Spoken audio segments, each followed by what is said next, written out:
Bueno, vamos allá a la recta final y voy a hablar de dos temas que yo creo que han pasado. Uno es de actualidad, pero se conectan. El primero se refiere a esto que pasó en el Kennedy Center, que es un centro de artes en Washington famoso. Ahí tuvo lugar en el 2017, creo que fue, ya después que incluso Obama se había ido, una jornada dedicada a Cuba, y ahí se han hecho los grandes homenajes a grandes artistas. Creo que, por ejemplo, el homenaje a Led Zeppelin, que fue un homenaje de historia fundamental, se hizo ahí. Y ahora, así de buenas a primeras, con un presidente en ejercicio, le han querido poner el nombre de Kennedy y Trump. Yo creo que, miren, en lo personal, yo creo que Trump ha hecho cosas positivas. También, primero que todo, yo creo que digamos, en el tema del Medio Oriente, él promovió en su primera etapa, y Biden lo tuvo que aceptar y lo ha promovido, el tema este de la iniciativa de Abraham, de relaciones entre Israel y los países del Golfo. En otras cosas ha sido renuente ante posiciones a favor de lanzar aventuras militares, etcétera.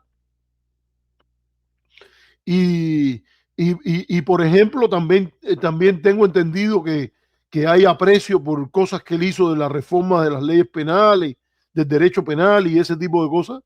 Y no es difícil, no es difícil.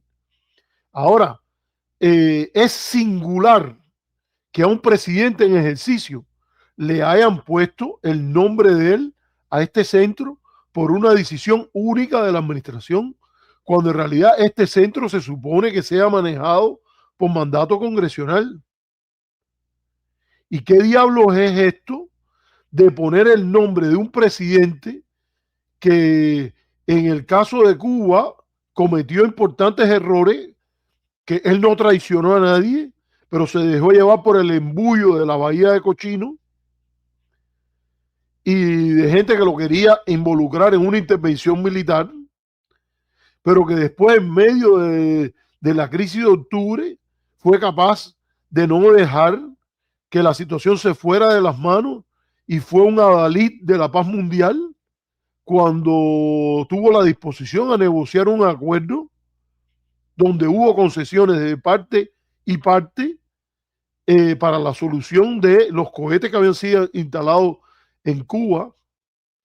Yo no sé qué ustedes pueden pensar sobre esto, pero yo quiero recordar que cuando Chick Bolin, que era el embajador de los Estados Unidos en Francia, fue y llevó una pila de mapas que se lo habían mandado porque Dean Rusk y Kennedy le habían mandado una serie de mapas en las cuales le iban a explicar al general de Gaulle dónde estaban los cohetes en Cuba y todo eso. Por la decencia y la historia que tenía Kennedy en muchas cosas, no quiere decir que no tuviese otras cosas muy dignas de crítica, pero por su prestigio político, cuando Chip Bolin fue a empezar a abrir todos aquellos mapas, la historia es que el general de Gaulle le dijo, no tiene que enseñarme nada. Yo creo en la palabra del presidente de los Estados Unidos. Que aquí no hay invento. Imagínate tú cómo se podría creer en la palabra de un individuo que lo primero que hace el día que llega a la Casa Blanca es, sin que medie ningún tipo de cambio, vuelve a meter a Cuba en la lista de países terroristas. Alguien puede decir, no sé, Emmanuel Macron, Claudia Sheinbaum, el primer ministro de Canadá, que vaya y diga, no, oye, vengo a traerte las evidencias de que Cuba es un país terrorista, y que del otro lado le vaya a decir Trudeau o alguien, no me tiene que enseñar las pruebas. Yo creo en la palabra de Donald Trump, el presidente de los Estados Unidos, cuando en realidad todos los días dice un invento distinto y tiene un secretario de Estado que miente todos los días a través de los dientes. La manera de saber que está mintiendo es que está moviendo los labios. Porque todo el mundo sabe que es una intencionalidad partidista, un favor a los grupos dominantes del exilio cubano, esto de poner a Cuba en la lista de países terroristas. Se te puede ocurrir pensar que un De Gaulle de hoy iba a decir esto y que un día dice que Kim Jong-un es mi gran amigo y escribe unas cartas de amor y otro día dice que es un peligro para la paz internacional. Entonces, ¿de qué estamos hablando? De poner a un mismo nivel a alguien que todavía ni siquiera ha terminado su periodo. Y entonces lo están poniendo ahí y lo otro que hace es que se comporta de una manera muy poco presidencial. En el corredor de la Casa Blanca, donde están los cuadros de los presidentes, ahora es una pequeñez. Ha empezado a poner cosas en las placas de abajo. Entonces está el cuadro de Biden y pone Biden el durmiente, el peor presidente de los Estados Unidos, y prácticamente insinuando de que le robaron la elección. Cuando todo el mundo sabe que por lo institucional hubo casi 60 demandas de fraude que las cortes estadounidenses, no las de Cuba, ni las de Corea del Norte, ni las de China, ni las de Nicaragua bajo Daniel Ortega, las norteamericanas, rechazaron como insuficiente para cuestionar lo que fue el resultado de las elecciones del 2020 y que dijo que iba a darle un perdón a los que no hubiesen tenido ningún acto de violencia y perdonó de un tirón y en general a todos los envueltos en los sucesos del 6 de enero de 2021. Un presidente que está mandando y hundiendo lanchas y declarando un bloqueo naval contra Venezuela y que le dio el indulto a Juan Orlando Hernández de Honduras, condenado en cortes norteamericanas por introducir millones de toneladas de cocaína y que tiene una alianza también con el presidente del Ecuador, dueño de una empresa envuelta en el envío de droga bajo supuesta cargamento de banano para Europa. O sea, ¿quién puede creer en la coherencia de esta figura?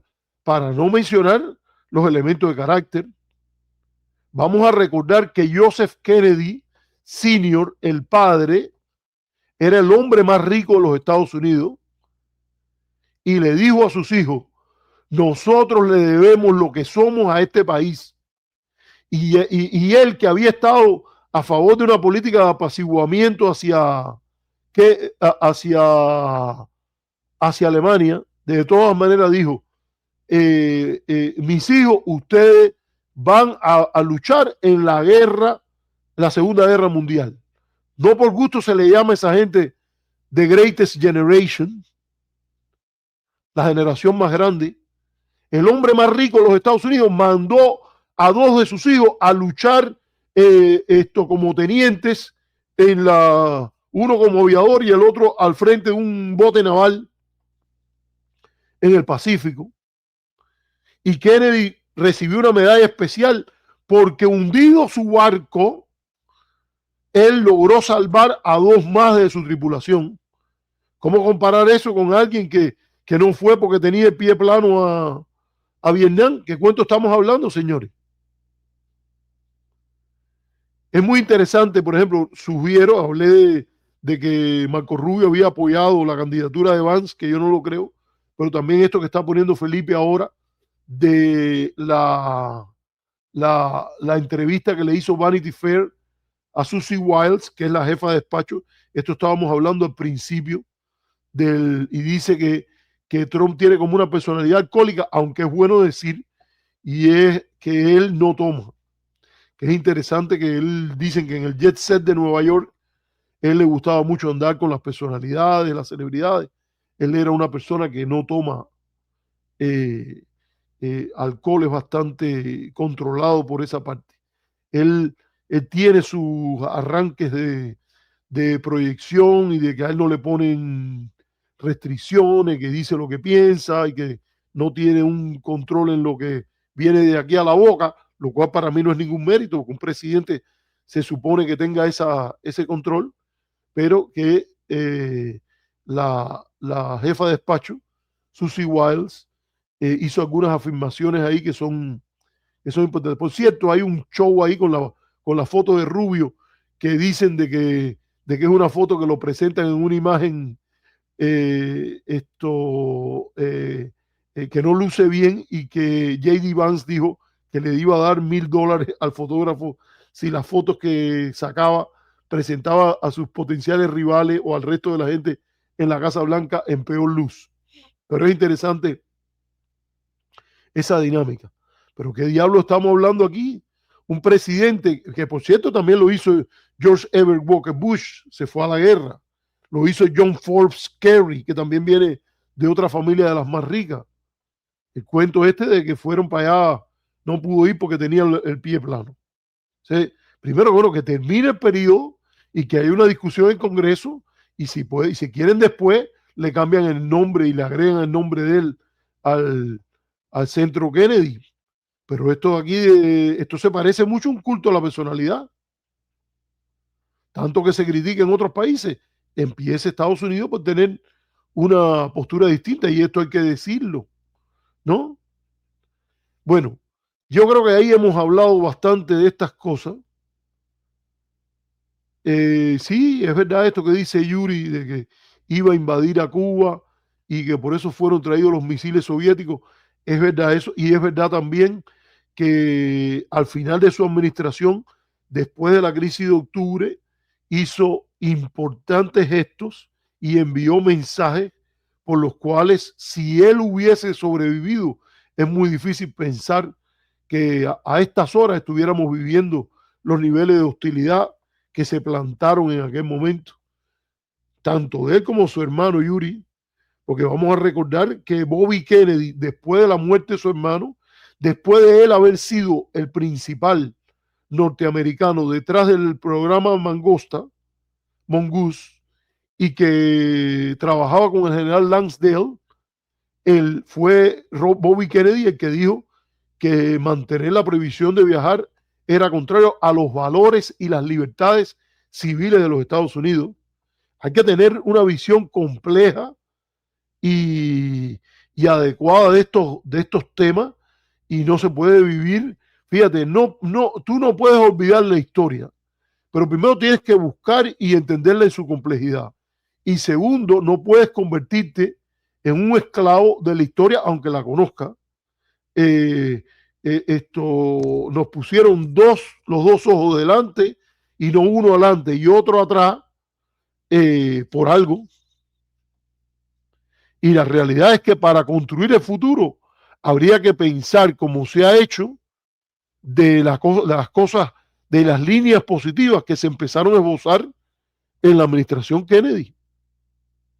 Pero bueno, yo lo quiero dejar ahí, pero vamos a terminar con una reflexión sobre algo que también merece recordación y que yo creo también tuvo su etapa polémica en el contexto de Miami, y es que el 22 de diciembre de 1988, bajo la presidencia de Ronald Reagan y teniendo como secretario de Estado a George Shultz y subsecretario para África a Chester Crocker, Cuba, Angola y Sudáfrica, bajo la mediación de los Estados Unidos y la observación no oficial de la Unión Soviética,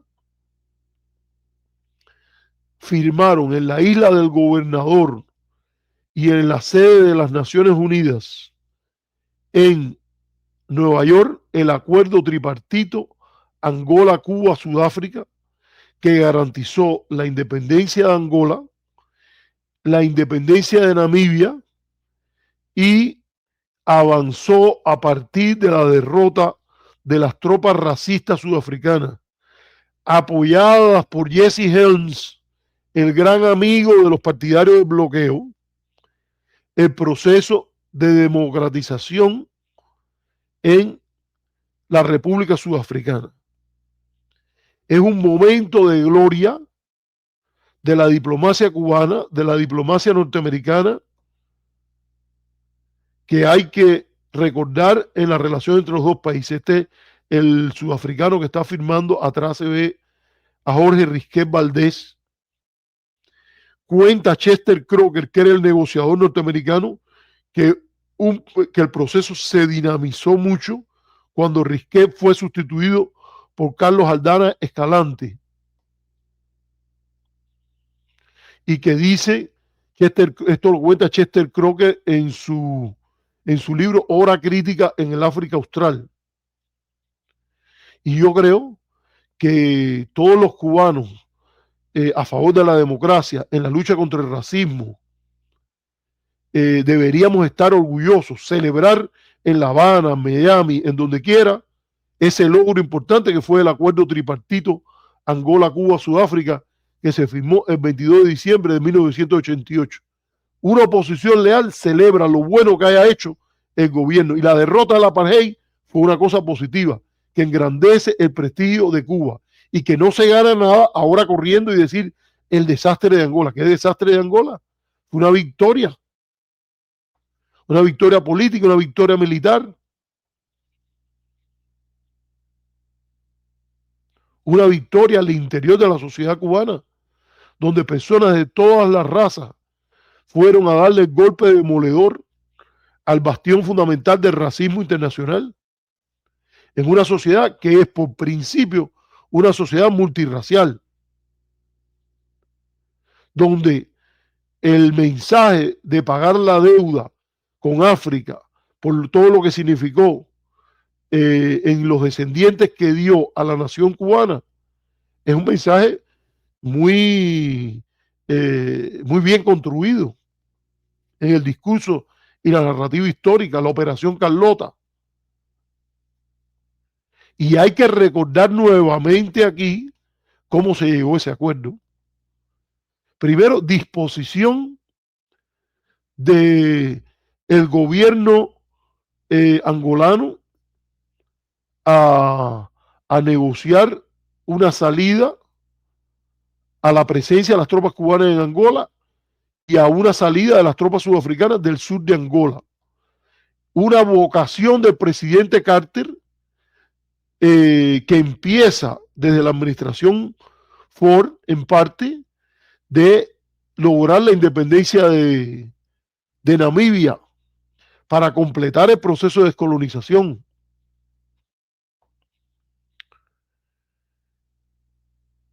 Una dinámica en la cual en la administración Reagan, diplomáticos profesionales no ideologizados, como Chester Crocker, empiezan a ver las oportunidades de sacar al África Austral del atolladero que significaba las dinámicas de guerra que potencialmente podían llevar al uso del arma nuclear contra las tropas cubanas y las tropas angolanas y de la SWAPO, y o incluso un reventón de la presa, creo que era la presa de Calueque, no lleven eso al banco porque ahora no me acuerdo, y crear un desastre de allí de proporciones importantes ante un movimiento hacia el sur contra las tropas sudafricanas, de las tropas cubanas, angolanas y de la SWAPO.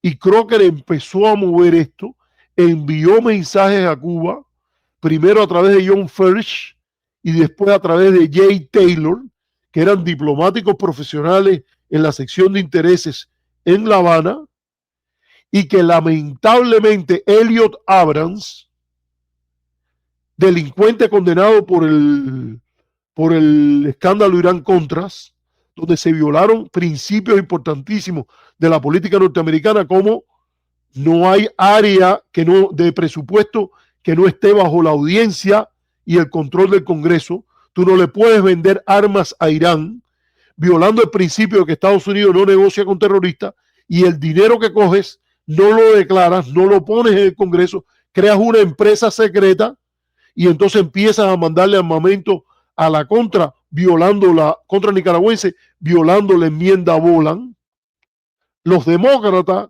las personas democráticas, republicanas, con R chiquita, no republicanos de partido, creen en el Estado de Derecho. Creen que en una república todos los funcionarios se someten al imperio de la ley.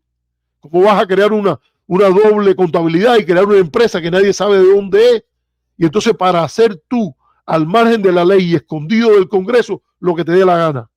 ¿Qué tipo de elección tú dices a los terroristas cuando tú le dices formalmente en política que tú no negocias con ellos, que ellos no van a usar los rehenes para obtener concesiones tuyas, y después por debajo te dedicas a negociar con Irán la liberación de rehenes en el Líbano?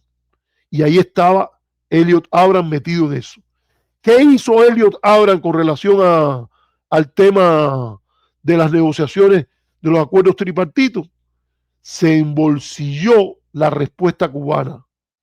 Jay Taylor, que había tenido una respuesta positiva de Fidel Castro, dispuesto a negociar ante un pedido que salía del secretario de Estado George Shultz y el subsecretario de Estado Chester Crocker: queremos resolver el problema del África Austral.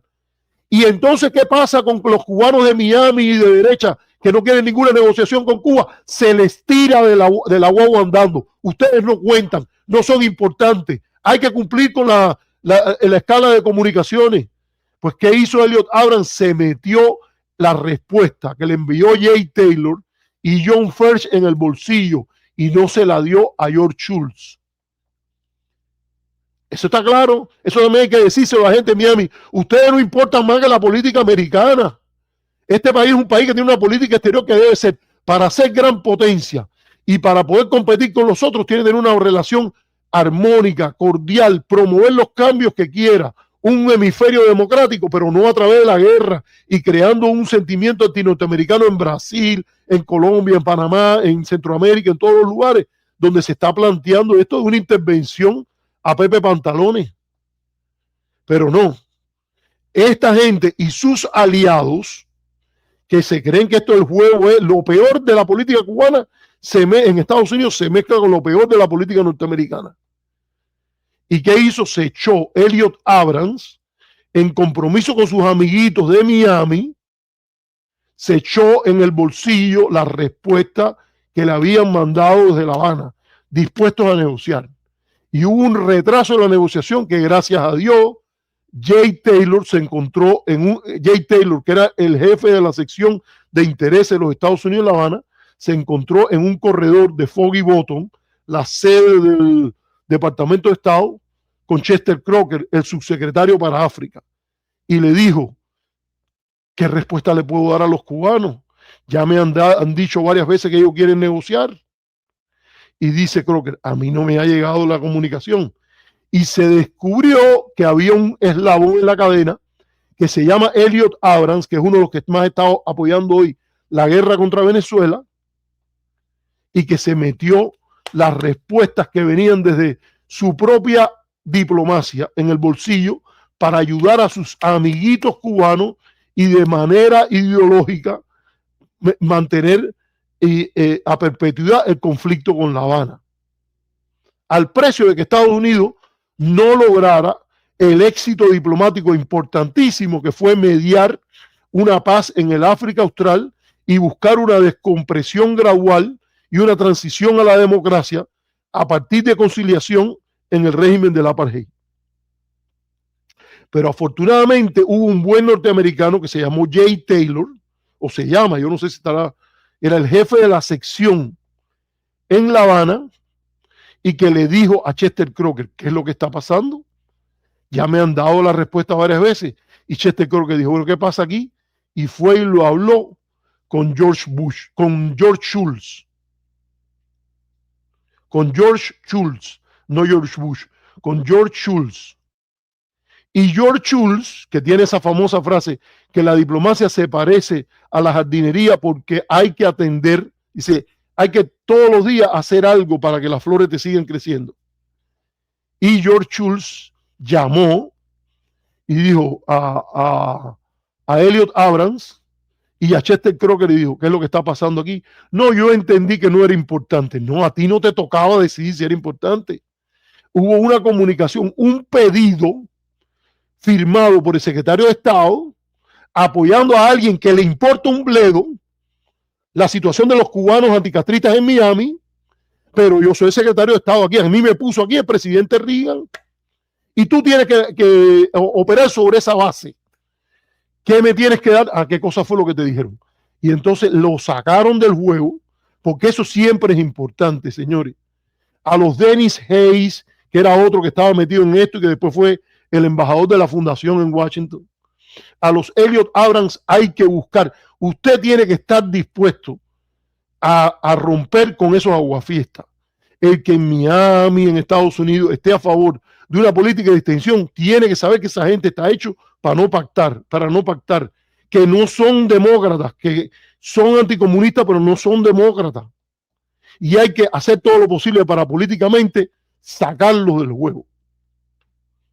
Como dije con relación al 27 de noviembre frente al Ministerio de Cultura, dijo el viceministro Rojas que le preocupaba la presencia en el grupo de los que fueron a negociar con el viceministro Rojas, de personas que comulgaban con la ley Helms-Burton. ¿Cuál era la solución el 27 de noviembre? Del que quiere democracia, pero no quiere intervención, tiras de la guagua hacia afuera a todo el que esté metido en la cosa de la ley Helms-Burton. Que no es complejo esto. Tú quieres participar en esto, tienes que romper y morder la mano a lo que te han estado dando ese dinero y punto. Aquí hay una política de más alto nivel, que era la política de Chester Crocker en el tema del África Austral. Y dijeron, vamos a negociar. Y se dieron varias negociaciones. La parte norteamericana ha sido criticada por la parte cubana de que ellos no eran verdaderamente un mediador neutral. Mira, por sí o por no, la realidad y lo que hay que reconocer es que un diplomático de la administración de Ronald Reagan, una de las administraciones que tuvo la proyección más de derecha, gestionó a partir de los intereses cubanos, porque a Cuba le interesaba salir de Angola. Usted se imagina la caída del campo socialista con los cubanos todavía metidos allá en Angola. A Cuba también le interesaba salir de ahí y se gestionó una solución de ganancia a ganancia y a partir de ahí Angola encontró un camino de reconciliación nacional, Namibia fue independiente y eventualmente Sudáfrica se convirtió también en un país, una democracia con los problemas que tiene la democracia. Como va a ser Cuba el día que pueda haber una democracia al estilo del modelo de la Declaración Universal de Derechos Humanos, con mucha soberanía, porque el primer artículo de los pactos de los derechos civiles y políticos y económicos, sociales y culturales es el derecho a la autodeterminación, pero también el cumplimiento y la garantía por parte del gobierno de toda una serie de derechos que estén reñidos o no con la idea del partido único, del partido de vanguardia, debe respetar el gobierno, como es la libertad de asociación, la libertad de expresión, el derecho a la propiedad. Un país normal. Entonces, eso se pudo hacer en muchos de estos países porque hubo la voluntad, porque se negoció y porque eso fue posible. Y eso hay que celebrarlo hoy.